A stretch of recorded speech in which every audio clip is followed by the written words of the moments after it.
Hi, this video is to teach you how to change your DSL from an embedded DSL into an external DSL.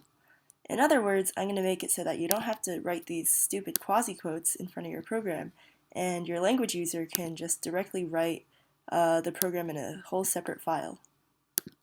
So for this example, I've set up a really small DSL called cat that does exactly what the program cat does, which is it prints out the contents of a file. And it's like the simplest DSL that I could think of. So first, it just grabs all of the characters in a program and saves them in like a string, and then wraps it in this data constructor over here. And the quote module probably looks similar to yours, where you just have a function that parses it and generates code based on what the file parsed. And if you generate a list of QDecs instead of a QExp, I also have a version for that.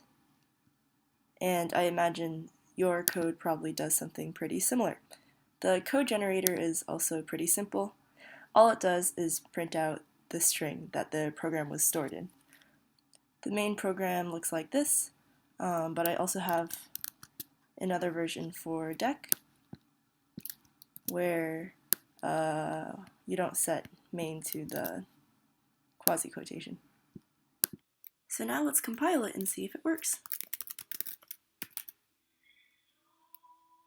I have the QExp version. So if I run main, perfect, it printed out exactly what it got. Let's uncomment that and run the QDec version.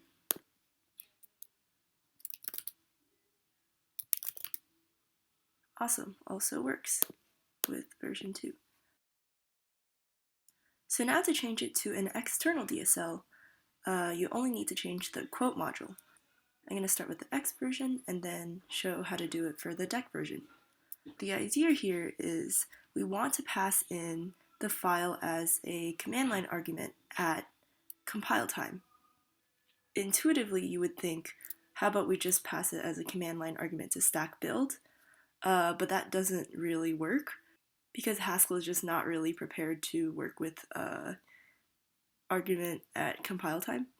So what we're going to do is write a script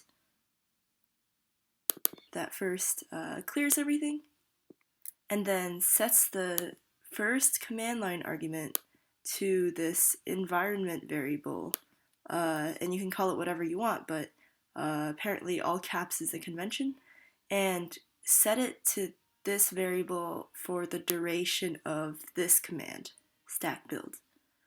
Then in the quote module, what we're going to do is basically checks for the environment variable at compile time, grab the contents of the file as a string, which will replace the contents of the program inside quasi-quotes in the main program, and then call the parse and gen code function on that same string, which is now from the file instead of from the quasi-quotes. And then it's going to generate the main program. So since now we're generating main as like a QDec, we're going to need a function for parsing declarations. Let's call this makeDec, doesn't really matter.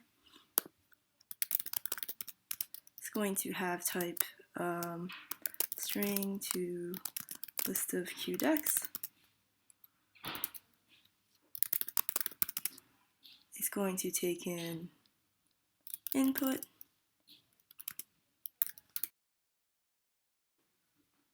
and the first thing we need to do is look up the environment variable at compile time. So this will be a maybe. And since we're running IO at compile time, we need to call the run IO function.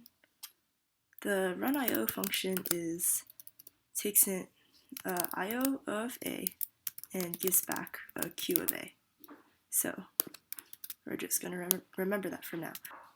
So it's going to call lookup env and we're going to look up the key that we saved the file contents to, which in this case I think we called a cat file. And lookup env is a function that takes a string and returns an IO of maybe string, which is why I named it maybe args. To use the lookup env function, you have to import system.environment. Great. So once you've gotten that, you can unwrap the maybe. So case maybe args of.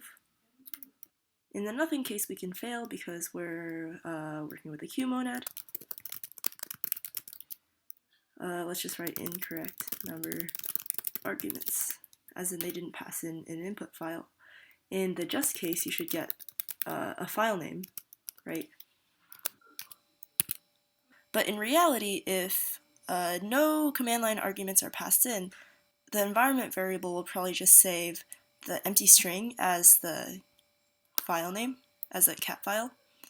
So we also have to check for that. So in the case where file name is the empty string, we can also fail no file or something.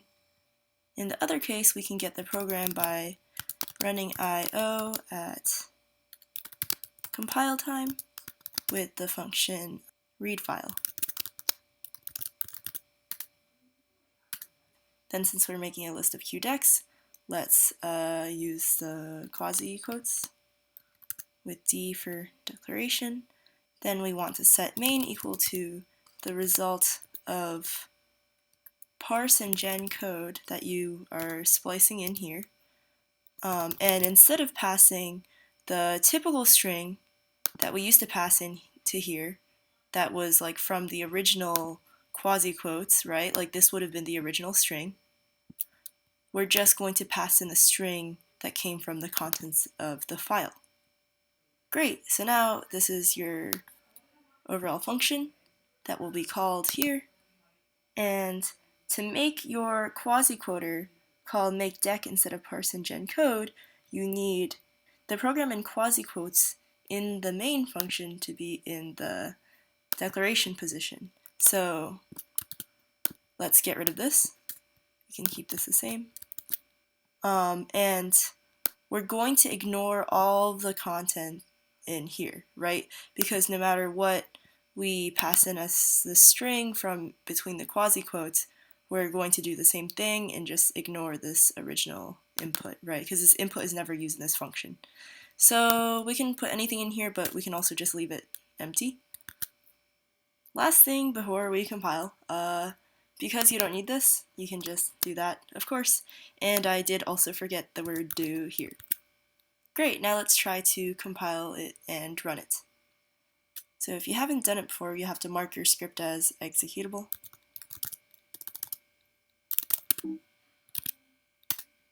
Great, and let's just test it with 0 command line arguments.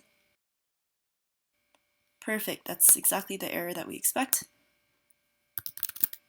Let's try it with the example file, which is the same thing as our original main function, except in a separate file. Perfect. So you can see that it compiled the executable cat-dsl, which is what I named it in here in this executables. And to run it, you just run stack exec cat-dsl. Perfect. You can also write a script that just does that as well. So let's run that and see if it does the same thing. Great. Now if you generate a list of QDecs instead of a QX, the process of changing this module is pretty similar. Let's just copy and paste this function entirely down here.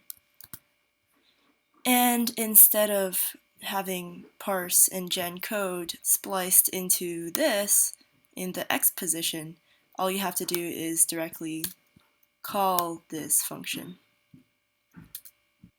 and change this to makeDec, or whatever you want to call it. Alright, let's change main to use our QuoteDec module instead.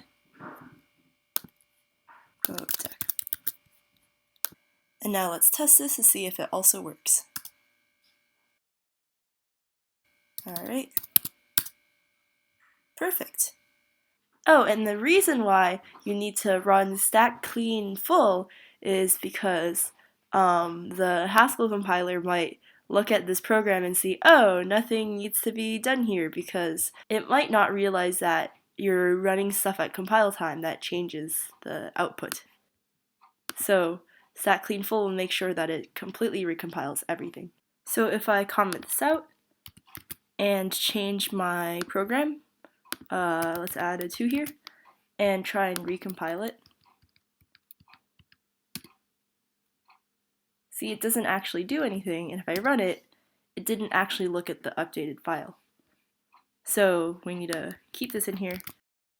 So now if you run it again, you can see that like a bunch of files changed so that the executable actually recompiled. And when we run it,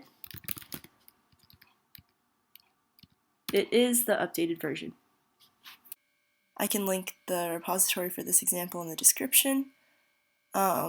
And I'll revert these to what they originally look like and keep the final versions of the Exp version and the list of QDec version in these files. Thanks for watching. Bye-bye.